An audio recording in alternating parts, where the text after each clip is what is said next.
اعوذ باللہ من الشیطان الرجیم بسم اللہ الرحمن الرحیم۔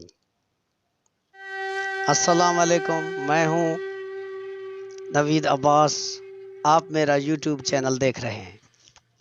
آج میں آپ کے ساتھ ایک ضروری انفارمیشن شیئر کرنے جا رہا ہوں جو کہ فریضہ عید الفطر پر صدقہ فطر کے طور پر دی جانے والی رقم کے بارے میں ہے۔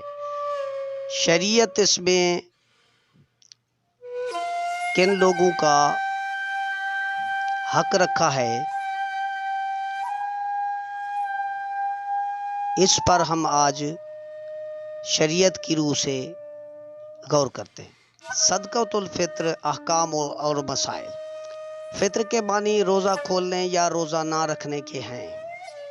شرعی اصطلاحات میں صدقۃ الفطر اس خیرات کا نام ہے جو ماہ رمضان کے ختم ہونے پر روزہ کھولنے کی خوشی اور شکر کے طور پر ادا کیا جاتا ہے۔ نیز صدقہ فطر رمضان المبارک کے دوران سرزد ہونے والی کوتاہیوں، غلطیوں کا کفارہ بھی بنتا ہے، جس کا ذکر رسول اللہ صلی اللہ علیہ وآلہ وسلم کے پاکیزہ ارشادات میں ملتا ہے۔ ہر صاحب استطاعت مسلمان پر یکم رمضان کی صبح طلوع ہوتے ہی صدقۃ الفطر واجب ہو جاتا ہے اور اس کے ادا کرنے کا آخری وقت نماز عید سے پہلے تک ہے۔ نماز عید الفطر کی ادائیگی سے قبل صدقہ فطر اس واسطے سے مقرر کیا گیا ہے کہ یہ روزہ داروں کے لیے گناہوں سے معافی کا ذریعہ بنے، نیز یہ کہ غرباء میں بھی اپنے بچوں کے لیے ہر بر وقت مناسب لباس اور کھانے پینے کا بندوبست کر سکیں اور عید کی خوشیوں میں اچھے طریقے سے شامل ہو سکیں۔ اس کی مقدار ہے، نبی کریم صلی اللہ علیہ وآلہ وسلم نے فرمایا، آپ صلی اللہ علیہ وسلم کے زمانے میں اس کے بعد بھی طویل عرصے تک ناپنے اور تولنے کے لیے کوئی خاص پیمانہ موجود نہیں تھا جو ہر جگہ اور ہر علاقے میں ایک ہی سائز میں مہیا ہو۔ سا بھی ایک پیمانہ ہے جو عموماً بالٹی وغیرہ کی شکل کا ہوتا تھا، جس میں عام طور پر 4 مرتبہ دونوں ہاتھ بھر کر کوئی سامان رکھا جاتا تھا، لیکن اس زمانے میں یہ پیمانہ کسی فیکٹری میں تیار نہیں ہوتا تھا کہ سب بالکل ایک ہی سائز کے ہوں، بلکہ یہ پیمانہ تھوڑا چھوٹا یا بڑا بھی ہوتا تھا۔ اس سایہ کے پیمانہ کو موجودہ رائج کلو گرام کے پیمانے سے مقرر نہ کیا گیا تو علماء مورخین میں اختلاف ہوا، اور اختلاف کا ہونا بدہی بات ہے، یعنی دور حاضر میں وزن کے لیے رائج میٹرک سسٹم کے مطابق یہ سایہ 2 کلو 750 گرام سے 2 کلو اور 830 گرام تک بیان کیا جاتا ہے۔ احادیث صحیحہ میں اس بات کا بار بار ذکر ملتا ہے کہ رسول صلی اللہ علیہ وسلم کے زمانے میں صحابہ رضوان اللہ علیہم اجمعین جو کھجور، کشمش یا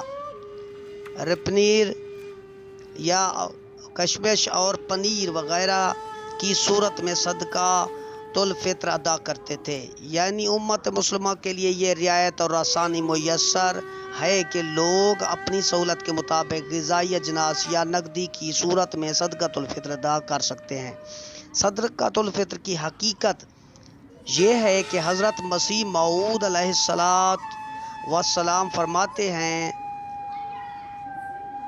یعنی اے احسان کرنے والو، اپنے صدقات کو جن کی صدق پر بنا چاہے احسان یاد دلانے اور دکھ دینے کے ساتھ برباد مت کرو، یعنی صدقہ کا لفظ صدقہ سے مشتق ہے، پس اگر دل میں صدق اور اخلاص نہ رہے تو وہ صدقہ نہیں رہتا، بلکہ ایک ریاکاری کی حرکت ہو جاتی ہے۔ اسلامی اصول کی فلسفی روحانی خزائن جلد نمبر 10 صفحہ نمبر 354 پر تقدیر کو اللہ تعالیٰ بدل دیتا ہے۔ رونا دھونا صدقات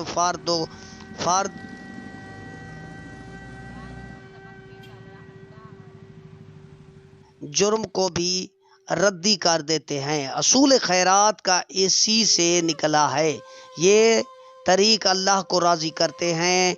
علم التعبیر رویا میں مال کا کلیجہ ہوتا ہے، اس لیے خیرات کرنا جان دینا ہوتا ہے۔ انسانی خیرات کرتے وقت کسی کا در صدقہ و ثبات دکھتا ہے، اور اصل بات تو یہ ہے کہ صرف کیل و کال سے کچھ نہیں بنتا جب تک علمی رنگ میں لا کر کسی بات کو نہ دکھایا جاوے۔ صدقہ اس کو اس لیے کہتے ہیں کہ صادقوں پر نشان کر دیتا ہے۔ ملفوظات و جلد نمبر 1 صفحہ نمبر 238 حدیث رسول ہے کہ حضرت عبداللہ بن عمر رضی اللہ تعالیٰ عنہ نے بیان کیا کہ رسول اللہ صلی اللہ علیہ وسلم نے فطر کی زکوٰۃ صدقہ فطر 1 سا کھجور یا 1 سا جو فرض قرار دی جاتی ہے غلام آزاد مرد عورت چھوٹے اور بڑے تمام مسلمانوں پر آپ صلی اللہ علیہ وسلم نے حکم دیا تھا کہ نماز عید کے لیے جانے سے پہلے یہ صدقہ ادا کر دیا جائے۔ صحیح بخاری کتاب الزکوٰۃ باب الفرض صدقۃ الفطر۔ حضرت عبداللہ بن عمر رضی اللہ تعالیٰ عنہ بیان کرتے ہیں کہ رسول اللہ صلی اللہ علیہ وآلہ وسلم نے فرمایا 1 سایہ کھجور یا بطور فطر کی زکوٰۃ ہر آزاد اور غلام مرد و عورت غارض تمام مسلمانوں پر فرض ہے۔ صحیح البخاری کتاب زکوٰۃ باب الصدقات الفطر۔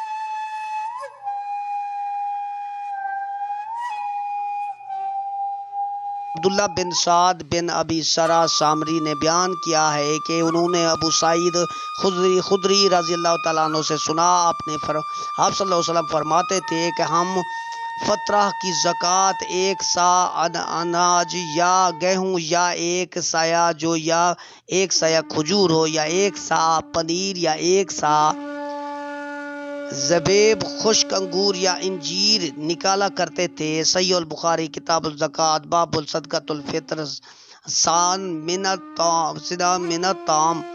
حضرت ابو سعید خدری رضی اللہ تعالیٰ عنہ بیان کیا ہے کہ ہم نے نبی کریم صلی اللہ علیہ وآلہ وسلم کے زمانے میں عید الفطر کے دن کھانے کے غلہ سے 1 سا نکالتے تھے۔ ابو سعید رضی اللہ تعالیٰ عنہ بیان کیا ہے کہ ہمارا کھانا ان دنوں جو زبیب پنیر اور کھجور تھا۔ صحیح البخاری کتاب الزکوٰۃ باب الصدقہ قبل العید۔ حضرت عبداللہ بن عمر رضی اللہ تعالیٰ عنہم روایت کرتے ہیں کہ رسول اللہ صلی اللہ علیہ وسلم نے حکم دیا کہ لوگوں کو صدقۃ الفطر نماز عید کے لیے جانے سے پہلے ادا کر دینا چاہیے۔ صحیح مسلم کتاب الزکوٰۃ باب الامر یا خراج زکوٰۃ الفطر قبل الصلاۃ۔ حضرت عبداللہ بن عباس رضی اللہ تعالیٰ عنہ بیان کرتے ہیں کہ رسول اللہ صلی اللہ علیہ وسلم نے صدقہ فطر شام کو لغو اور بیہودہ باتوں سے پاک کرنے کے لیے اور مسکینوں کے کھانے کے لیے فرض کیا ہے، لہٰذا جو اسے عید کی نماز سے پہلے ادا کرے گا تو یہ مقبول صدقہ ہوگا، جو اسے نماز کے بعد ادا کرے گا وہ عام صدقہ میں سے ایک صدقہ ہوگا۔ سنن نبی داؤد کتاب الزکوٰۃ باب زکوٰۃ الفطر۔ حضرت عبداللہ بن عباس رضی اللہ تعالیٰ عنہ روایت کرتے ہیں کہ رسول اللہ صلی اللہ علیہ وسلم نے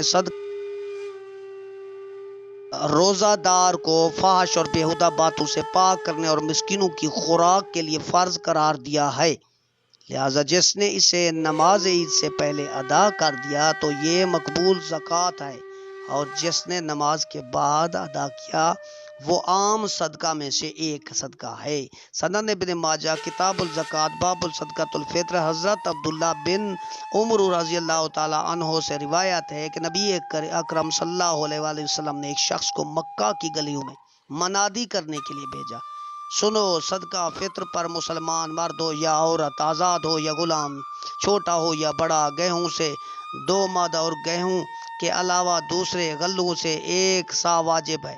سنن ترمذی کتاب الزکوٰۃ ان رسول اللہ صلی اللہ علیہ وسلم باب ما جاء فی صدقۃ الفطر۔ ابن ابی بہزان اور حضرت علی بن حکم نے صفان جمال سے روایت کی ہے کہ میں نے ایک مرتبہ حضرت امام جعفر صادق رحمہ اللہ علیہ سے رحمۃ اللہ علیہ سے فطرہ کے متعلق روایت کیا، اور آپ علیہ السلام نے فرمایا یہ چھوٹے بڑے آزاد یا غلام پر، انسان پر ایک سا گندم یا ایک سا کھجور یا ایک سا خشک انگور ہے۔ ارشاد ہے خلفائے سلسلہ حضرت حکیم مولوی نور الدین خلیفۃ المسیح الاول رضی اللہ تعالیٰ عنہ فرماتے ہیں کہ جنہوں نے روزہ رکھا اور ان کے لیے ضروری ہے کہ وہ صدقۃ الفطر دیں، یہ حکم قرآن مجید میں ہے۔ چنانچہ فرمایا اور جو لوگ اس فدیہ کی طاقت رکھتے ہیں اور طعام مسکین دیں۔ رسول کریم صلی اللہ علیہ وسلم نے 3 رنگوں میں اس کی تفسیر فرمائی۔ اول یہ کہ انسان عید سے پہلے صدقۃ الفطر دے۔ دوم جو روزہ نہ رکھے وہ بدلے میں طعام مسکین دے، دائم المرض ہو یا بہت بوڑھا ہو یا حاملہ یا مرضیہ نے سب کے لیے یہ حکم ہے۔ خطبہ نور الصفا 411 پر ہے۔ ایک اور مرتبہ فرمایا مخلوق پر شفقت کرنے کے لیے رمضان کی عید میں صدقۃ الفطر کو لازم ٹھہرایا ہے، یہاں تک کہ نماز میں جب جاؤ تو اس کو ادا کر لے اور پھر یہ صدقہ خاص جگہ جمع کرے تاکہ مسکین کو یقین ہو جائے کہ ہمارے حقوق کی حفاظت کی جائے گی۔ خطبات النور صفحہ نمبر 430۔ حضرت خلیفہ المسیح الثانی رضی اللہ تعالیٰ عنہ بیان فرماتے ہیں کہ ان لوگوں پر جو فدیہ دینے کی طاقت رکھتے ہوں ایک مسکین کا کھانا بطور فدیہ دینا واجب ہے۔ ان مفسرین کے نزدیک اس آیت میں صدقۃ الفطر کی طرف اشارہ ہے جو اسلام میں نماز عید سے پہلے ادا کرنا ضروری ہے تاکہ غربا بھی عید کی خوشیوں میں شریک ہو سکے۔ دوسرو، عید الفطر کا صدقۃ الفطر ہر مسلمان پر واجب ضروری ہے، اور یہ ادا کرنے سے معاشرے میں محبت، بھائی چارہ اسلامی پھیلتا ہے، اور ہر انسان اپنے آپ کو یہ سمجھتا ہے کہ میری خوشیوں کو اللہ تعالیٰ نے کسی کے ذمہ لگا دیا ہے۔ اگر میری یہ کوشش آپ کو پسند آئی ہو تو میرے چینل کو لائک، سبسکرائب اور کمنٹس شیئر ضرور کریں۔ شکریہ، والسلام۔ اپنا اور اپنے دوستوں کا خیال رکھیں۔